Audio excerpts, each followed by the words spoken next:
Hello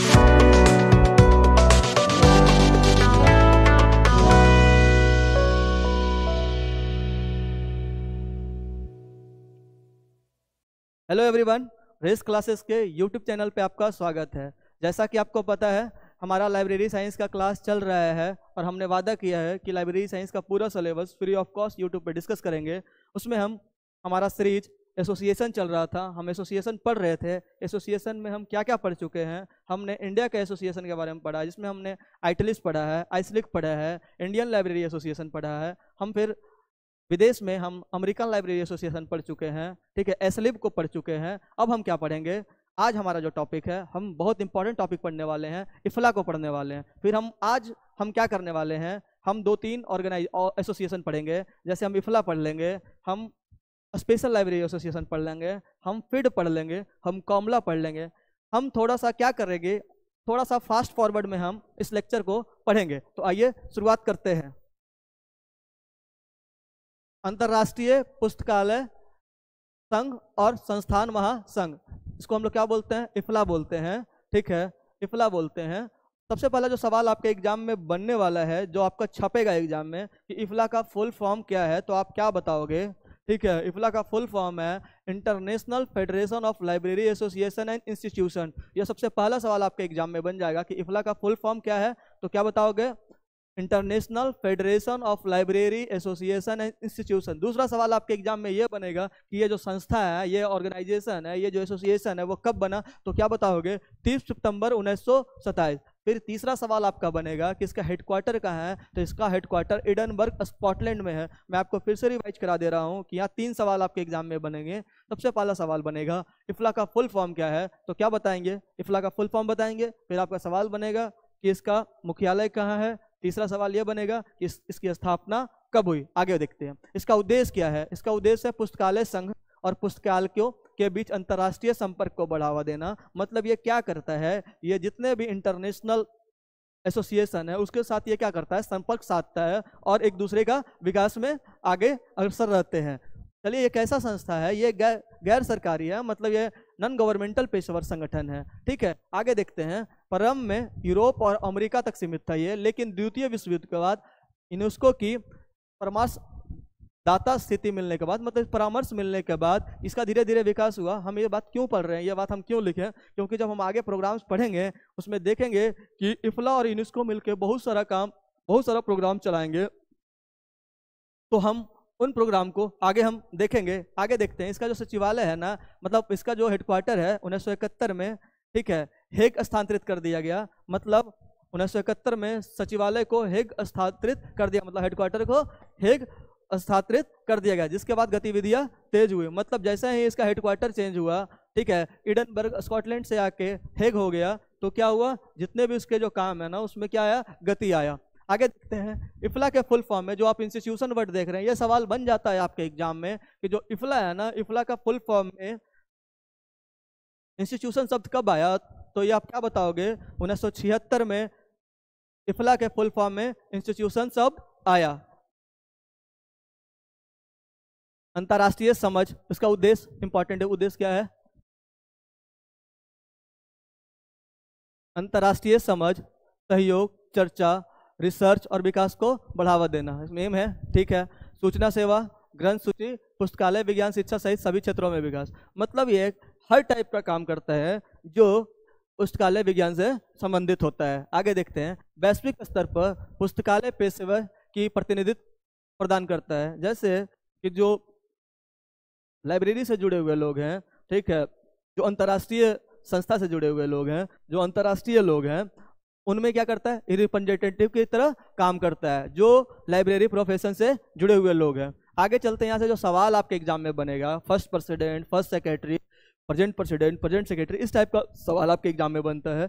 तो हम यहाँ पे इसको भी कवर कर लेते हैं। First president Isaac Collison, star लगा देता हूँ। ये बहुत बार क्वेश्चन बना है कि इफला का जो फर्स्ट प्रेसिडेंट है उनका नाम क्या है, तो इसाक कॉलिजन है।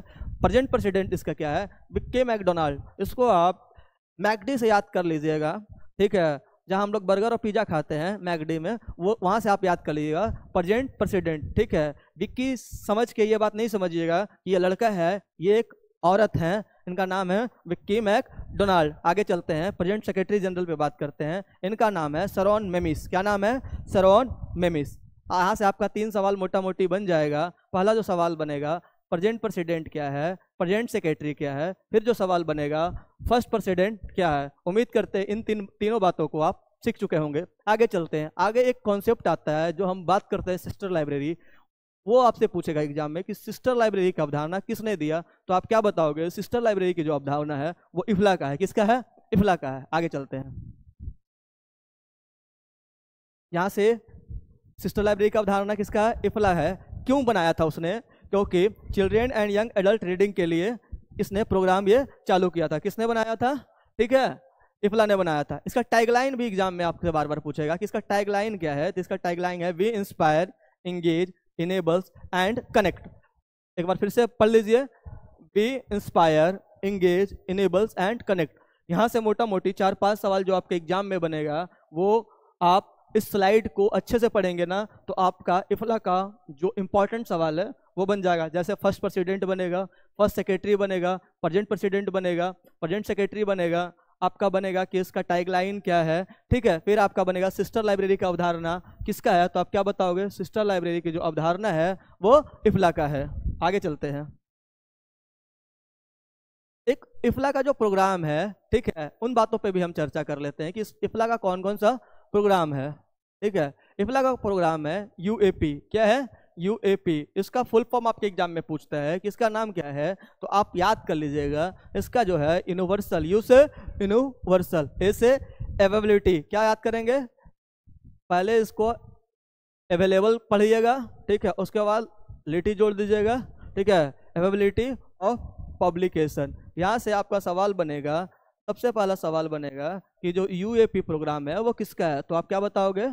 इफ्ला का है। किसका है? इफ्ला का है। ये सवाल ऐसे भी बन जाता है कि यूएपी प्रोग्राम कौन कौन मिलकर चलाता है, तो आगे हम डिस्कस करेंगे। जब हम प्रोमोटर डिस्कस करेंगे, वहाँ पे हम 3 प्रोमोटर को डिस्कस करेंगे। एक हम राजा राम मोहन राय फाउंडेशन को डिस्कस करेंगे, वहाँ पर हम यूनेस्को को डिस्कस करेंगे, वहाँ पर हम यूनिवर्सिटी ग्रांट कमीशन मतलब यूजीसी को डिस्कस करेंगे। तो हम देखेंगे कि उसमें एक जो प्रमोटर है यूनेस्को, जो इफ्ला के साथ मिलकर यूएपी प्रोग्राम चलाता है। ठीक है, यूएपी प्रोग्राम का क्या उद्देश्य है, इन बातों को भी हम समझ लेते हैं। दुनिया में कहीं भी प्रकाशित सामग्री तक सभी लोगों को पहुँच सुनिश्चित करवाना, मतलब कि कहीं भी कोई पब्लिकेशन हुआ तो लोगों तक उसे क्या करना?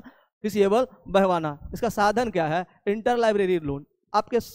आपको यह बात अभी तक सुना नहीं लग रहा होगा कि इंटर लाइब्रेरी लोन क्या है, तो मैं आपको एक छोटा सा क्रक्स में बता देता हूं कि इंटर लाइब्रेरी लोन ये है कि मान लीजिए आप किसी लाइब्रेरी में गए और वहां पे जिस बुक को आप खोजने गए वहां पे वो बुक नहीं है, तो वो जैसे मान लीजिए XYZ कोई व्यक्ति हैं, वो वहाँ के लाइब्रेरियन है, वो क्या करेंगे? किसी सेकंड लाइब्रेरी से उस बुक को आपको मंगा के देंगे, मतलब एज ए लोन के रूप में, फिर वो आपको दे देंगे। तो ये क्या होगा? Inter library loan. ये बात आपको अभी तक अगर नहीं क्लियर है तो मैं फिर एक और एग्जाम्पल देता हूँ। ठीक है, मान लीजिए कि आप किसी लाइब्रेरी में गए, ठीक है, और आपको मान लीजिए कि आपको मेटाफिजिक्स की बुक चाहिए और उस लाइब्रेरी में मेटाफिजिक्स की बुक नहीं है, तो वो वहाँ के लाइब्रेरियन क्या करेंगे? दूसरे लाइब्रेरी में पूछेंगे क्या आपके पास ये मेटाफिजिक्स की बुक है? अगर मेटाफिजिक्स की बुक है, ठीक है, अगर तो आप मुझे दीजिए। वो उनसे क्या करेंगे? उधार के रूप में लेंगे। तो ये क्या होगा? इंटर लाइब्रेरी लोन होगा, वो फिर आपको दे देंगे। तो ये कौन सा कॉन्सेप्ट हुआ? Inter library loan. उम्मीद करते हैं यहाँ तक आपको इंटर लाइब्रेरी लोन और इफ्ला के यूएपी प्रोग्राम समझ आया होगा। ये क्या करता है? डॉक्यूमेंट डिलीवरी का भी काम करता है। हम आगे डॉक्यूमेंट डिलीवरी पे बहुत ही डेप्थ में डिस्कशन करेंगे, इसलिए तब तक के लिए आप थोड़ा सा वेट कर लीजिए। सहयोग किसके साथ है मैं आपको बताया, ये यूनेस्को और किसका है? इफ्ला का है। ठीक है, आगे चलते हैं। इफ्ला CLM committee on copyright and other legal matter. ये आपके एग्जाम में डायरेक्ट सवाल बनेगा कि committee on copyright and other legal matters. ठीक है, हाँ, पहले इस पे डिस्कस करते हैं फिर हम इस पे डिस्कस कर लेंगे। ठीक है, committee on copyright and other legal matter. आपके सामने इफ्ला CLM नहीं लिखा रहेगा, सिर्फ आपके सामने committee on copyright and other legal matter रहेगा। तो आप बताओगे किसका प्रोग्राम है? तो आप बताओगे इफला का प्रोग्राम है, इसका क्या उद्देश्य है? इसका उद्देश्य सिंपल है, लाइब्रेरी से जुड़े कानूनी मुद्दे को दिशा निर्देश देना, मतलब गाइडलाइंस देना। अगर मान लीजिए लाइब्रेरी सहित कोई कानूनी पेज फंस रहा है तो ये क्या करेगा, उसका कानूनी सहायता करेगा या कानूनी गाइडलाइंस बनाएगा। क्या क्या इसका क्षेत्र है? कॉपीराइट लॉ, लाइसेंसिंग, आईपीआर जिसको हम लोग full form intellectual property rights बोलते हैं। हम आगे आईपीआर के बारे में पूरा ही लेक्चर लेंगे, ठीक है। एक दो लेक्चर के बाद आईपीआर के बारे में हम पूरा डिस्कशन करेंगे, जिसमें मैं आपको कॉपीराइट पढ़ाऊंगा, क्या कॉपीराइट का रूल है, क्या आपका पेटेंट का रूल है, पेटेंट कितने सालों के लिए दिया जाता है, किन किन चीज़ों के लिए जाता है। फिर मैं आपको ट्रेडमार्क बताऊंगा, ठीक है, क्या ट्रेडमार्क है। मैं जितने भी टाइप का जो आईपीआर से रिलेटेड है, फिर मैं आपको एक संस्था के बारे में बताऊंगा, ट्रिप्स के बारे में बताऊंगा, ट्रिम्स के बारे में बताऊंगा। तो तब तक के लिए आप थोड़ा सा वेट कर लीजिए, आगे चलते हैं। वकीलों और पुस्तकालय विशेषज्ञों की समिति बनती है इसमें, इफला में। इतनी बात आपको समझ में आया, क्योंकि यह कानूनी सहायता देगा तो टीम तो बनाना ही पड़ेगा। आगे चलते हैं। एक इसका प्रोग्राम है यूबीसी, जो इसका हम बोलते हैं यूनिवर्सल अवेलेबिलिटी ऑफ पब्लिकेशन, ये हम कर लिए हैं। एक इसका प्रोग्राम है यूबीसी, ठीक है। एक है यूएपी, एक है यूबीसी, कंफ्यूज नहीं होइएगा। यूबीसी का मतलब होता है, इससे भी आपका सवाल ये बनेगा कि इसका फुल फॉर्म क्या है। तो इसका फुल फॉर्म है यूनिवर्सल, बी से है बिब्लियोग्राफी कंट्रोल। देखिए, अभी आप बिब्लियोग्राफी नहीं समझ पाते होंगे, अभी आप इंडेक्सिंग नहीं समझ पाते होंगे, ठीक है। देखिए, अभी आप कैटालॉगिंग नहीं समझ पाते, जैसे यहाँ पे कैटालॉगिंग लिखा हुआ है। तो एक हम लेक्चर सिर्फ वर्ड पे बनाएंगे, जिसमें आपको हम ये बताएंगे कि बिब्लियोग्राफी क्या है, कैटालॉगिंग क्या है, इंडेक्सिंग क्या है, सेल्फ क्या है, ठीक है। सबका हिंदी अर्थ जो है ना वो सूची होता है, ठीक है, लेकिन सबका टेक्निकल मीनिंग थोड़ा सा डिफरेंस होता है। तो यहाँ से भी सवाल बन जाता है कि बिब्लियोग्राफी क्या है, रेफरेंसिंग क्या है, सेल्फ क्या है, इंडेक्सिंग क्या है। तो हम क्या करेंगे, अगले कुछ लेक्चर में हम इसको जितने भी वर्ड्स हैं, जो की वर्ड्स हैं, जो सूची के लिए आता है, उन सबको हम एक शॉर्ट्स में बना देंगे, जिससे आपको समझ बेहतर होगा। आगे चलते हैं। यूबीसी क्या क्या फुल फॉर्म क्या बनेगा, यूनिवर्सल बिब्लियोग्राफिक कंट्रोल। इसकी जो शुरुआत है ना 1970 के दशक में हुआ था, 1970 के दशक में हुआ था। 1974 में इसका कार्यालय स्थापित किया गया, ठीक है। 1970 में स्टार्ट हुआ, 74 में इसका क्या किया गया, ऑफिस बनाया गया। इस कार्यालय को यूबीआईसीएम, जिसको हम लोग बोलते हैं universal bibliographic control and international mark के नाम से जाना जाता है।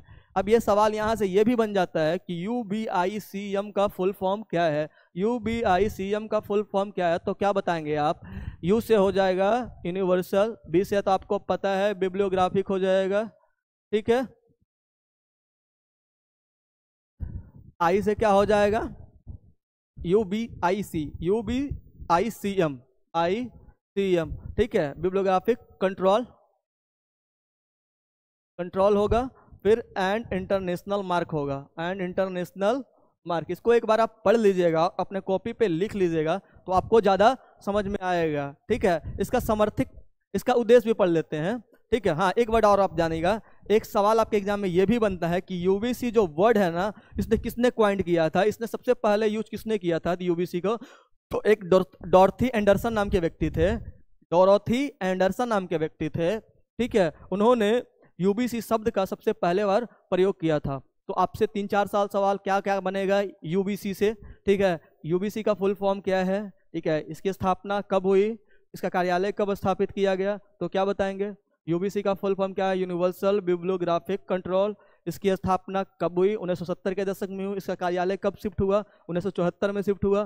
फिर यूबीआईसीएम जो हम बता रहे थे, जिसमें हम वहाँ पे जो उसका कार्यालय है उसका वो नाम रख दिया गया यूबीआईसीएम, जिसको हम लोग universal bibliographic control and international mark कहते हैं। फिर एक सवाल बनता है कि यूबीसी है ना, यूबीसी का सबसे पहले जो वर्ड है ना, इसको किसने बोला, तो क्या बताया मैंने, डोरोथी एंडरसन ने। अब हम चलते हैं इसके उद्देश्य पर, ठीक है। इसका उद्देश्य क्या है, एक बार किसी पुस्तक या दस्तावेज की बिब्लियोग्राफिक जानकारी तैयार हो, उसे दुनिया भर में सभी लाइब्रेरी प्रयोग करें।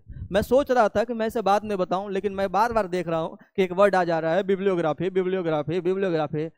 मैं ही परेशान हो गया हूं, ठीक है, कि भाई ये बिब्लियोग्राफी क्या बोला है। तो आप तो परेशान होंगे क्योंकि आप इस फील्ड में नए हैं। तो अभी मैं क्या करता हूं, अभी मैं 2 डिफरेंसेस आपको बताता हूं। एक बिब्लियोग्राफी एक कैटलॉगिंग में। ठीक है,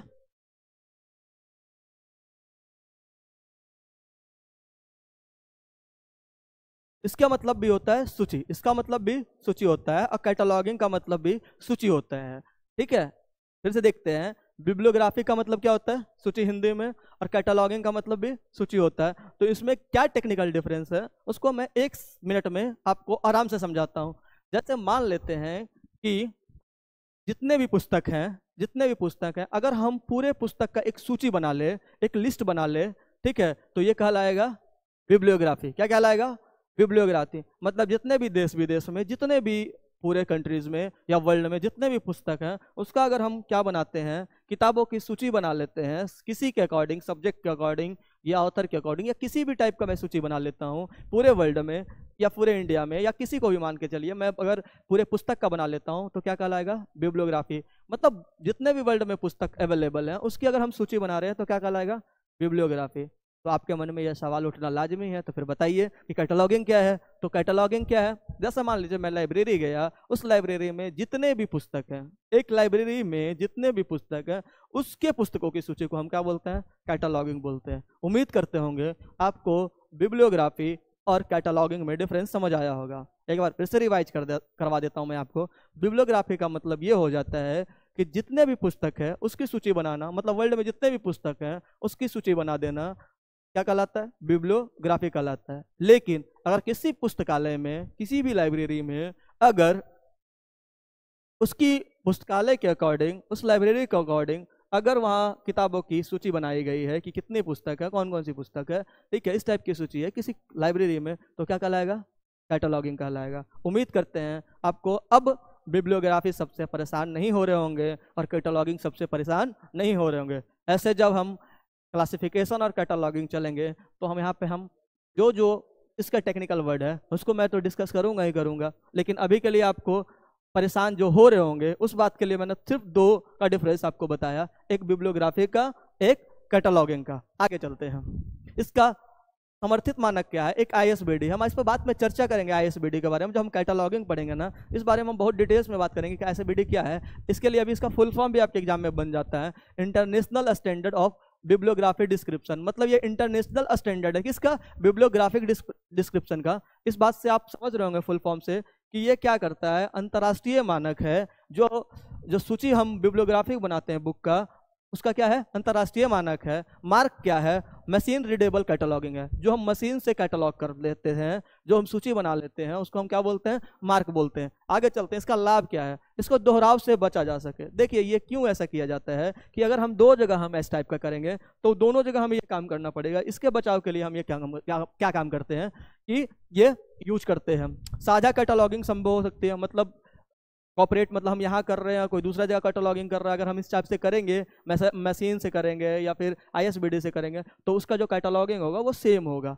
उम्मीद करते हैं यहाँ तक आपको इन बातों को समझ आया होगा। आगे चलते हैं, अभी हमने 2 प्रोग्राम पढ़ा। हमने एक तो पढ़ा यूबीसी, जिसको फुल फॉर्म क्या है, यूनिवर्सल बिब्लियोग्राफिक कंट्रोल। फिर हम एक क्या पढ़े, यूएपी, जिसका फुल फॉर्म है यूनिवर्सल अवेलेबिलिटी ऑफ पब्लिकेशन। ये किसके साथ ज्वाइंट प्रोग्राम करता है, इफला यूनेस्को के साथ करता है। फिर हम क्या पढ़ेंगे, ये भी पढ़ लिए हैं, committee on copyright and other legal matters. ठीक है, अब हम पढ़ेंगे फैफी के बारे में, FAIFE। तो पहला सवाल वही बनेगा कि FAIFE का फुल फॉर्म क्या है। पहला सवाल आपके एग्जाम में यही दागा जाएगा कि अगर फैफी है, ये इसका फुल फॉर्म क्या है। तो क्या बनाएंगे, F से हो जाएगा फ्री, A से हो जाएगा एक्सेस, फिर हो जाएगा I से इंफॉर्मेशन, एंड से फ्रीडम ऑफ एक्सप्रेशन। फैफी। आपसे दूसरा सवाल ये बनेगा कि ये कब आया, तो आप बताएंगे 1997 में आया। ठीक है, 1997 में आया। फिर आपसे एक सवाल और बनेगा कि ये किसका प्रोग्राम है, तो आप अब आंख मूंद के बता दीजिएगा कि ये इफला का प्रोग्राम है। इसका उद्देश्य क्या है, सूचना की स्वतंत्रता और अभिव्यक्ति की स्वतंत्रता को बढ़ावा देना। अभिव्यक्ति की स्वतंत्रता और सूचना की स्वतंत्रता को क्या करना, इंक्रीज करना, बढ़ाना। इसका क्या क्या काम है, सेंसरशिप के खिलाफ वैश्विक नीति बनाना, मतलब ग्लोबल पॉलिसी बनाना। इसके लिए, ठीक है, सेंसर सेंसरशिप के लिए मैं आपको इसके पिछले लेक्चर में सेंसरशिप के बारे में पूरा बताया था कि सेंसरशिप क्या होता है। आगे चलते हैं, लाइब्रेरी में सभी के लिए सूचना की समाधान समान उपलब्ध कराना। आगे चलते हैं, मानवाधिकार मतलब ह्यूमन राइट्स के लिए,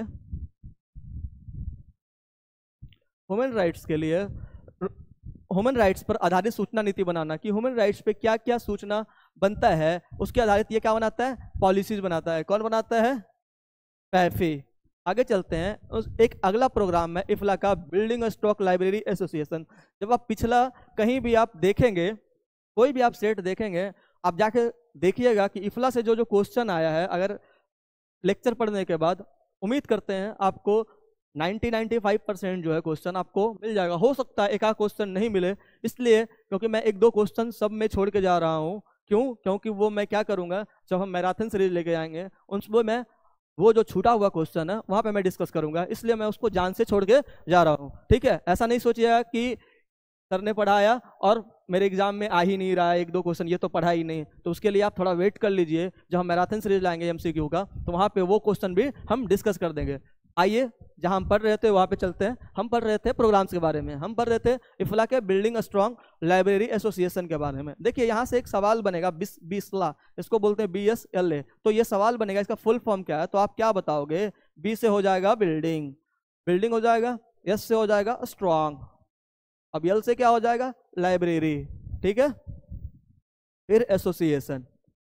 अब आया समझ में? तो बिल्डिंग स्ट्रॉन्ग लाइब्रेरी एसोसिएशन, इसका उद्देश्य क्या है? विश्व भर में जितने भी लाइब्रेरी एसोसिएशन है ना, उसको सशक्त बनाना, मतलब मजबूत बनाना, मतलब एक कैपेसिटी बिल्डिंग बना देना कि उसको कोई प्रॉब्लम ना हो। इसकी क्या क्या गतिविधियां हैं? नेटवर्क प्रशिक्षण कराता है, मतलब लीडरशिप ट्रेनिंग देता है, लीडरशिप ट्रेनिंग प्रदान करता है, नीतिगत सहायता करता है, नेटवर्किंग और संसाधन साझा करता है। कौन? इफ्ला building strong library association.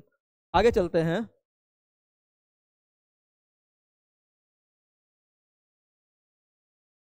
इफ्ला building strong library, हम किस पे बात कर रहे थे?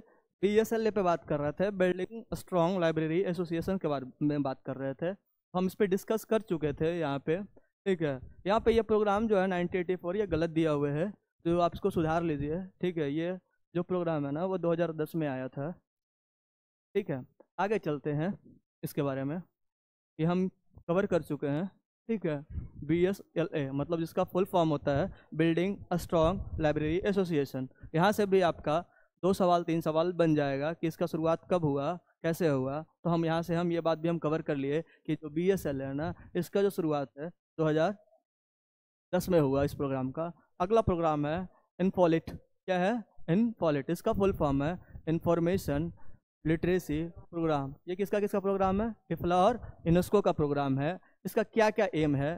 सूचना साक्षरता, मतलब इंफॉर्मेशन लिटरेसी को बढ़ावा देना। ये क्या काम करेगा? इंफॉर्मेशन लिटरेसी को बढ़ावा देगा। हमारे एक यूनिट में इंफॉर्मेशन लिटरेसी, एक पूरा यूनिट में एक पूरा ही चैप्टर है। आपसे सवाल बनेगा कि सब किस खोज किसने की थी, तो आप मुझे कमेंट बॉक्स में डालिएगा कि इंफॉर्मेशन लिटरेसी सब पे किस व्यक्ति ने सबसे ज़्यादा काम किया। मैं हिंट कर रहा हूँ, शायद 1974 है। ठीक है, उनका नाम P से है, तो आप कमेंट बॉक्स में डालिएगा इसका आंसर। उपयोगकर्ता को सही जानकारी की पहचान, उपयोग और मूल्यांकन सिखाना। ठीक है, आगे चलते हैं, सभी आयु वर्ग के लिए सूचना शिक्षा को प्रोत्साहन करना। ये किसका प्रोग्राम है? किसका उद्देश्य है? इन्फोलिट का। ये किसका किसका प्रोग्राम है? इफ्ला और यूनेस्को का है। आगे चलते हैं, एक इफ्ला का प्रोग्राम है PAC। ये एग्जाम में बना है क्वेश्चन, इसका फुल फॉर्म क्या है? तो प्रिजर्वेशन एंड कंजर्वेशन प्रोग्राम, मतलब ये संरक्षण करने का काम करेगा, जो जो दस्तावेज है उसको बचाने का काम करेगा। उसका उद्देश्य क्या है? विश्व के दस्तावेजी धरोहर का संरक्षण। ये बात मैं बता रहा था, कंजर्वेशन है तो क्या करेगा? संरक्षण करेगा। इसका क्रियाकलाप क्या है? रिस्टोरेशन तकनीक का प्रचार करता है, डिजिटलाइजेशन का प्रोत्साहन करता है। क्यों करता है? कि आपको पता है कि जैसे भी कोई मटेरियल प्रिंटेड मटेरियल होता है तो वो ख़राब होने की चांस ज़्यादा होता है, समय के साथ वो ऑब्सोलेट होने का काम ज़्यादा होता है, बर्बाद होने का काम ज़्यादा होता है। जैसे डिजिटल फॉर्म में कोई भी आपका डॉक्यूमेंट रहेगा तो क्या रहता है, वो एक लंबे टाइम तक आप उसे रख सकते हैं। वो से आप किसी DVD, CD, pen drive, hard drive, SSD, इस सब में क्या उसे बचा के रख सकते हैं। या फिर नहीं तो आप क्या कर सकते हो, उसे वन ड्राइव पे डाल सकते हैं, गूगल ड्राइव पे डाल सकते हैं। तो क्या कहाँ चला जाएगा? वो वेब पे चला जाएगा। आगे चलते हैं, आपातकालीन स्थिति में संग्रह का संरक्षण करना। आगे चलते हैं। विश्व भर में कई पीएससी सेंटर स्थापित किए गए। मतलब यहाँ से सवाल सबसे जो ज़्यादा बनेगा कि पीएससी का फुल फॉर्म क्या है, इसका मेन काम क्या है। तो आगे चलते हैं। ये किसका प्रोग्राम है? इफ्ला का प्रोग्राम है। एक प्रोग्राम है इफ्ला ALP, ये सवाल बना है एग्जाम में, इसके फुल फॉर्म से सवाल बन गया था आपके एग्जाम में कि इफ्ला का फुल फॉर्म क्या है ALP का। तो action for development through library programme. ये किसका? इफ्ला का। इसका उद्देश्य क्या है? विकासशील देशों में पुस्तकालय सेवा को बढ़ावा देना। तो एक बात आपको बता दूं, एक होता है विकसित देश, एक होता है अर्धविकसित, एक होता है विकासशील। जैसे भारत जैसा जो दो देश है वो कौन सा देश है? विकासशील देशों में है। तो ये इसका उद्देश्य विकसित देशों में नहीं, विकासशील देशों में पुस्तकालय सेवाओं को बढ़ावा देना। इस सहयोग कौन कौन करता है इसको? यूनेस्को करता है, SIDA Swedish international development corporation agency. इसकी गतिविधियां क्या है? ट्रेनिंग करवाता है, टेक्नोलॉजी हेल्प देता है, लाइब्रेरी विकास योजना में क्या करता है? सहायता करता है। कौन करता है? ALP। आगे चलते हैं। अगला प्रोग्राम है इंफॉर्मेशन फॉर ऑल प्रोग्राम। ये इसका फुल फॉर्म आपके एग्जाम में पूछेगा कि IFPAP का फुल फॉर्म क्या है? Information for all programme. ये क्या करता है? यूनेस्को के साथ ये प्रोग्राम करता है इफ्ला। कब से शुरुआत हुआ? तो 2002 में। इसका उद्देश्य क्या है? इसका उद्देश्य है सभी के लिए सूचना तक समान पहुंच सुनिश्चित करना, डिजिटल विभाजन को कम करना, सूचना साक्षरता, बहुभाषी सामग्री और डिजिटल विरासत का विकास करना।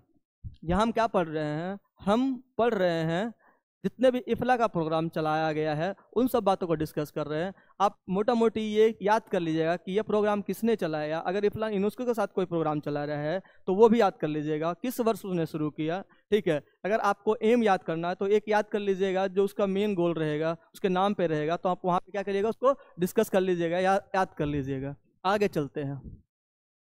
अब इसके पब्लिकेशन पे हम आते हैं, तो आप इसके पब्लिकेशन को एक बार गो थ्रू कर लीजिए। यहाँ से भी सवाल बनता है कि इफ्ला का कौन कौन सा पब्लिकेशन है। तो एक इफ्ला जनरल है, ये सवाल बना है कि इसको कौन पब्लिश करता है? तो सेज पब्लिकेशन। इफ्ला के साइट से कौन करता है? सेज पब्लिकेशन करता है। हर 3 महीने में एक बार प्रकाशित होता है। कब से प्रकाशित हो रहा है? 1975 में। ठीक है। IFLA standard and guidelines, IFLA मैनिफेस्टोस।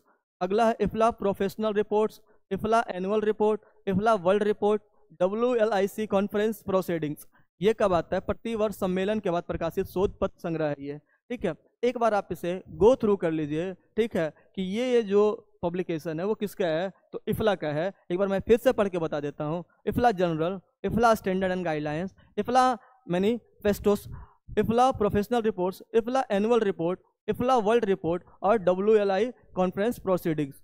आप क्या कीजिएगा, इनको जितने भी मैं अभी एसोसिएशन पढ़ा रहा हूँ उनके पब्लिकेशन को एक बार लिख लीजिएगा और उसको गो थ्रू कीजिएगा। 1, 2 बार, 3 बार, 4 बार, जैसे जैसे ज़्यादा बार पढ़ेंगे आपको उनका पब्लिकेशन और उसकी फ्रीक्वेंसी आपको याद आ जाएगी। आगे चलते हैं। अगला जो हमारा टॉपिक होगा वो FID है। यहाँ से आपको 3-4 सवाल बनेगा मोटा मोटी कि जो FID है ना उसका फुल फॉर्म क्या है, इसका स्थापना कहाँ हुआ, इसका मुख्यालय कहाँ पे है, और फिड ने अपने बार बार अपना नाम चेंज किया है। वो सवाल बन जाता है कि 1931 में उन्होंने नाम क्या चेंज किया, 1937 में उन्होंने क्या किया। तो हम क्या करेंगे ना, इसको सिर्फ क्या करेंगे, इसका नाम पे ही 4-5 सवाल बन जाता है। तो हम एक बार उसको डिस्कस कर लेते हैं फिड का। चलते हैं फिड के बारे में। ये क्या है? फिड का जो फुल फॉर्म से सवाल बनेगा आपका। ठीक है, फिड का पहले हम स्थापना जान लेते हैं कि फिड की स्थापना कब हुई। तो 12 सितंबर 1895 को हुआ। 12 सितंबर 1895 को कहाँ हुआ? ब्रुसेल्स में। कहाँ हुआ? ब्रुसेल्स में। 2 सवाल बन जाएगा यहाँ से कि फिड की स्थापना कहाँ हुई और कब हुई। तो क्या बताओगे? 12 सितंबर 1895 को। ठीक है, इसकी जब स्थापना हुई तो क्या नाम था? International institute of bibliography. अब आपको बिब्लियोग्राफी सबसे टेंशन नहीं हो रहा होगा क्योंकि मैंने आपको बिब्लियोग्राफिक और कैटलॉगिंग में डिफरेंस बता दिया है। ठीक है, के रूप में की गई थी। इसके संस्थापक जो हैं 2 बेल्जियम वकील। ये सवाल बनेगा एग्जाम में। ठीक है, ऐसे में इन 2 जो महान हस्ती हैं पॉल आउटलेट और हेनरी लाफाउंटेन को मैं डिस्कस करूंगा इनके अलग एक लेक्चर में। जितने भी पर्सनालिटी हैं लाइब्रेरी साइंस में, जैसे मेलविल डेविस आए हैं, WB सेयर्स हैं, ठीक है, उर्विक्स आए हुए हैं, ठीक है, पॉल आउटलेट हैं, हेनरी लाफाउंटेन हैं, सबके बारे में एक लेक्चर में मैं पूरा डिस्कशन करूंगा। ठीक है, जो जो लाइब्रेरी साइंस में थोड़े अच्छे काम किए हैं, जिन्होंने लाइब्रेरी साइंस में योगदान दिया है, उनको मैं सिर्फ एक ही लेक्चर में मैं आपको बताऊंगा कि इन्होंने क्या क्या काम किया है। तो मैं बताऊंगा, लेकिन अभी के लिए बस आप याद कीजिए इसका संस्थापक कौन है, पॉल ऑटलेट और हेनरी ला फॉन्टेन ने स्थापित किया। इसका जो मूल नाम है, जैसे बेल्जियम में तो इसका फ्रेंच नाम है इंस्टीट्यूट इंटरनेशनल डे बिब्लियोग्राफी। ये मैं ऐसा इसलिए लिख रहा हूँ क्योंकि एक एग्जाम में इसका फ्रेंच नाम पूछ दिया था कि इसका फिड का जब स्थापना हुआ तो उसका मूल नाम क्या था, इसलिए मैंने ये वाला भी क्वेश्चन डाल दिया जिससे कोई भी कंफ्यूजन आपके मन में नहीं रहे कि इसका फ्रेंच नाम कहाँ से आ गया। तो आप अभी पढ़ लिए तो आपको ये बात समझ आ गया होगा कि इसका फ्रेंच नाम क्या है, इंस्टीट्यूट इंटरनेशनल डे बिब्लियोग्राफी। नाम सेम है, लिखने का तरीका फ्रेंच में थोड़ा अलग होता है, इस वजह से दिक्कत है। ठीक है, आगे चलते हैं। लोकप्रिय नाम, इसे आमतौर पर ब्रुसेल्स इंस्टीट्यूशन के नाम से जाना जाता है, मतलब ब्रुसेल्स संस्थान के नाम से जाना जाता है। इसका मुख्यालय परिवर्तन कब हुआ, 1934 के बाद इसका मुख्यालय हेग स्थानांतरित कर दिया गया। आगे चलते, इसके नाम में परिवर्तन। समय के साथ इसके कार्य क्षेत्र की अवधारणा में परिवर्तनों के अनुरूप इसके नाम में कई बार बदलाव हुआ। जैसा कि मैं आपको बता रहा था कि फील्ड का नाम बार बार चेंज हुआ है, तो हम क्या करेंगे, उनको एक बार हम गो थ्रू कर लेंगे। पहले उसके उद्देश्य को देख लेते हैं, इसका क्या उद्देश्य है। ये एक अंतर्राष्ट्रीय वर्गीकरण प्रणाली के लिए निर्माण के माध्यम से सभी प्रलेखित ज्ञान तक सार्वभौमिक पहुंच को बढ़ावा देना इसका उद्देश्य है। फील्ड का पूरा नाम क्या है, अभी मैंने आपको बताया, देख रहे हैं कि फेडरेशन इंटरनेशनल डे डॉक्यूमेंटेशन। ठीक है, देखिएगा एक बात, यहाँ हम पढ़े थे जब उसका मूल नाम था वहाँ बिब्लियोग्राफिक था, यहाँ कैसे आ गया, डॉक्यूमेंटेशन आ गया। तो हम आपको ईयर वाइज ये बात बताएंगे कि कैसे कैसे इसका विकास नाम में चेंजिंग में आया है। अब देखिए 1931 में इसका नाम है इंटरनेशनल इंस्टीट्यूट फॉर डॉक्यूमेंटेशन। अब देखिएगा, पहले मैं आपको बता रहा हूँ, जब ये बना था इसका नाम क्या था, इंटरनेशनल इंस्टीट्यूट ऑफ बिब्लियोग्राफी 1895 को। ठीक है, यहाँ के बाद अब देखिएगा पहला बार नाम चेंज हो रहा है 1931 में, इसका नाम हो गया इंटरनेशनल इंस्टीट्यूट फॉर डॉक्यूमेंटेशन। ठीक है, फिर इसका नाम क्या बदला गया 1937 में, इंटरनेशनल फेडरेशन फॉर डॉक्यूमेंटेशन। ठीक है, अब यहाँ से आपको क्या क्या समझ आ रहा होगा, क्या क्या डिफरेंस है दोनों में। एक यहाँ पे इंस्टीट्यूट है, यहाँ पे क्या है, फेडरेशन है, बाकी सब कुछ सेम है। मतलब अगर 31 में पूछे तो क्या बताएंगे, वहाँ पे बताएंगे इंस्टीट्यूट है, इंटरनेशनल इंस्टीट्यूट फॉर डॉक्यूमेंटेशन है, यहाँ पे आप क्या बताएंगे, इंटरनेशनल फेडरेशन फॉर डॉक्यूमेंटेशन। ठीक है, जिसको हम फिड बोलते हैं। आगे चलते हैं, 1988 में फिर नाम बदला गया, इसका नाम रखा गया इंटरनेशनल फेडरेशन फॉर डॉक्यूमेंटेशन पहले था, इसमें इंफॉर्मेशन एंड डॉक्यूमेंटेशन दोनों आ गया। तो यहाँ से क्या याद रखिएगा, पहले 31 याद रखिएगा, इसका नाम क्या है, इंटरनेशनल इंस्टीट्यूट फॉर डॉक्यूमेंटेशन था। 37 में क्या किया, इंस्टीट्यूट के जगह पे फेडरेशन चेंज हुआ, और 88 में क्या हुआ, इंटरनेशनल फेडरेशन फॉर इंफॉर्मेशन शब्द जोड़ा गया एंड डॉक्यूमेंटेशन कहा गया। आगे चलते हैं, यह संस्था 1937 में पेरिस में आयोजित पहले विश्व सार्वत्रिक प्रलेखन कांग्रेस, मतलब world Congress of universal documentation की प्रायोजक संस्थाओं में से एक थी। ये एक स्टेटमेंट पास किया कि वो जो संस्था है वहाँ पे जो आयोजित हुआ प्रोग्राम उसका एक पार्ट था। आगे चलते हैं, फिड का जो विघटन है, यहाँ स्टार लगा देता हूँ, ये एग्जाम में आपका छपेगा, इसका विघटन कब हुआ, कब ये बर्बाद हो गया, मतलब ये विलय हो गया, खत्म हो गया, तो क्या बोलेंगे, फिड का विघटन कब हुआ, 2002 में। ये इस संस्था का एक प्रमुख प्रकाशन है फिड कम्युनिकेशंस। ये एग्जाम में बनता है कि फिड कम्युनिकेशन किसका प्रकाशन है, तो क्या बताओगे, फिड का है। आगे चलेंगे, देखिए दो जो वर्गीकरण प्रणाली है ना, मैं आपको एक बात पहले ही बताया हूँ कि जो क्लासिफिकेशन सिस्टम है ना हमारा, तो हम अगले यूनिट में पढ़ेंगे, जैसे हम डीडीसी पढ़ेंगे, सीसी पढ़ेंगे, यूडीसी पढ़ेंगे, ठीक है, बीएसओ पढ़ेंगे, ठीक है, यूडीसी पढ़ेंगे।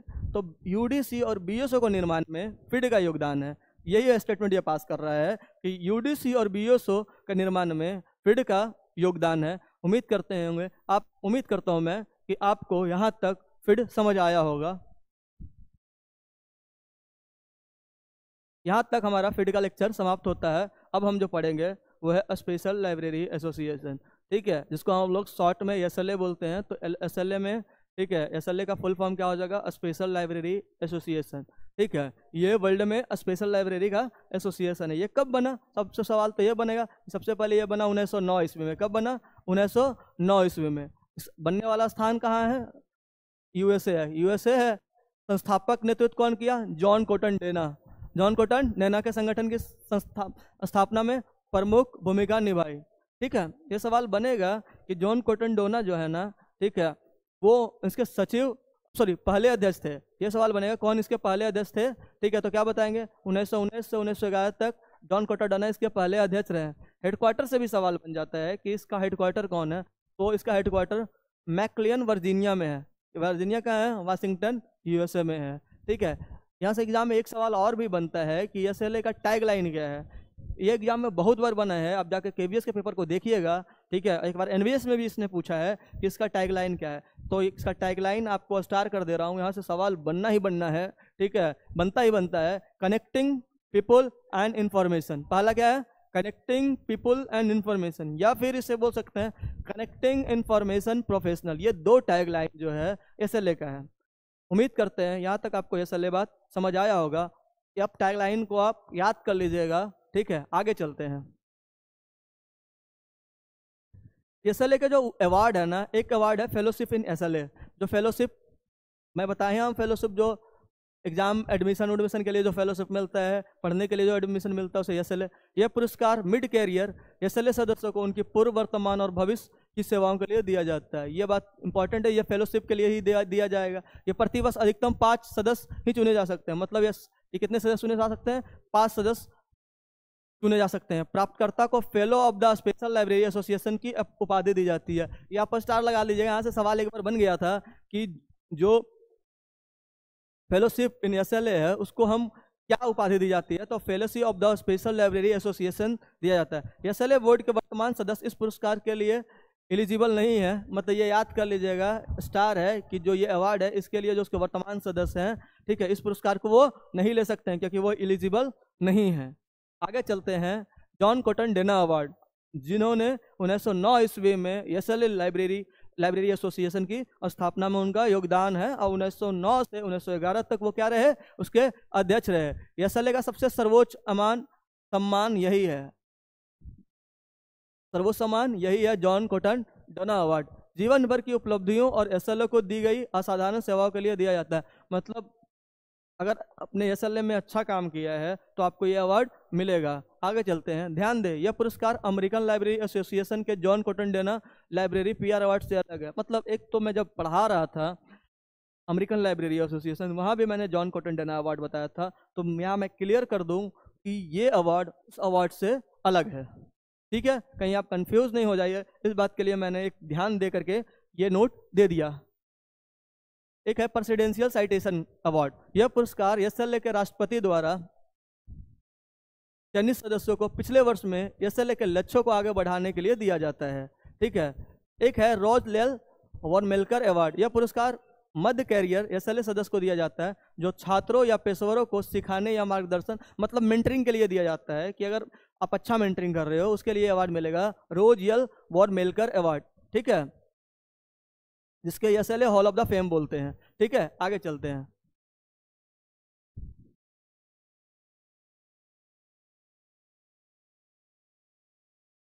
एक है एसएलए, सॉरी यहाँ मैंने गलत बोल दिया, एक SLA hall of the fame award है। ठीक है, रोज यल वॉरमेल्कर अवार्ड अलग है। ठीक है,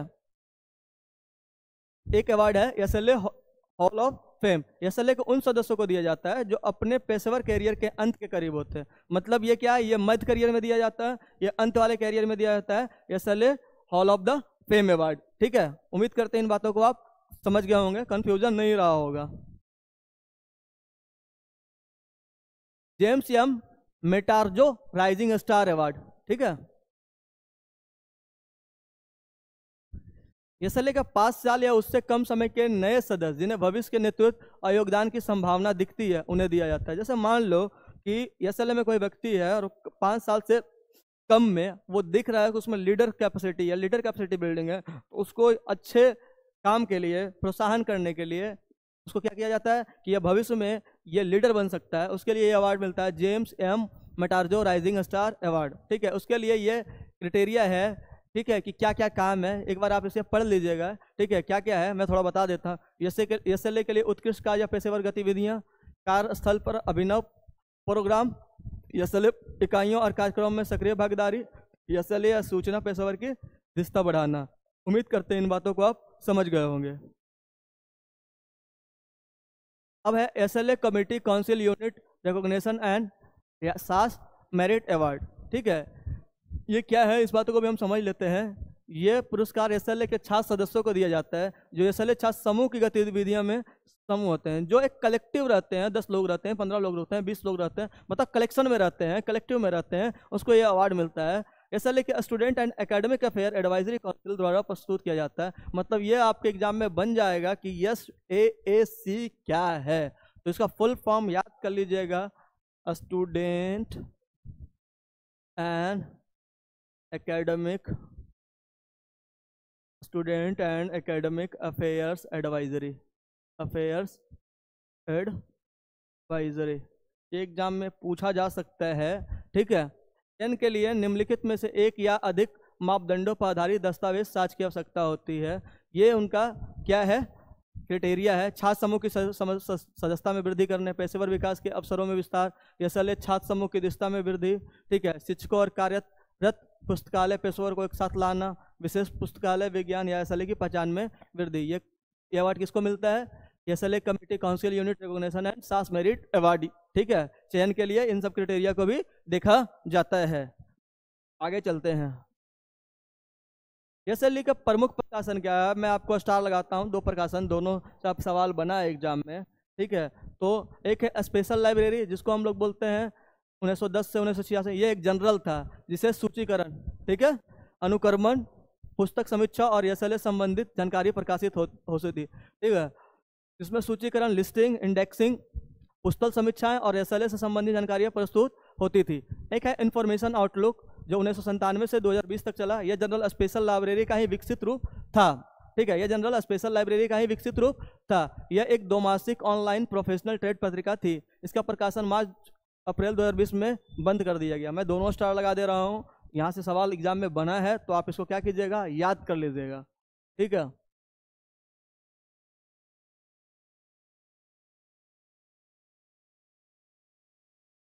यहाँ से हमारा स्पेशल लाइब्रेरी एसोसिएशन खत्म हुआ। अब यहाँ से हम पढ़ेंगे कोमला के बारे में। हमने क्या क्या कंप्लीट किया, आज हमने इफला को पढ़ा, ठीक है, फिर हमने क्या पढ़ा, फिड को पढ़ा, फिर हमने क्या पढ़ा, स्पेशल लाइब्रेरी एसोसिएशन पढ़ा। अब हम क्या पढ़ रहे हैं, कोमला पढ़ रहे हैं। यहाँ पे हमारा जो एसोसिएशन का जो पार्ट है ना, वो कंप्लीट हो जाएगा। यहाँ पर हम एक और एसोसिएशन के बारे में पढ़ेंगे, ठीक है, जो है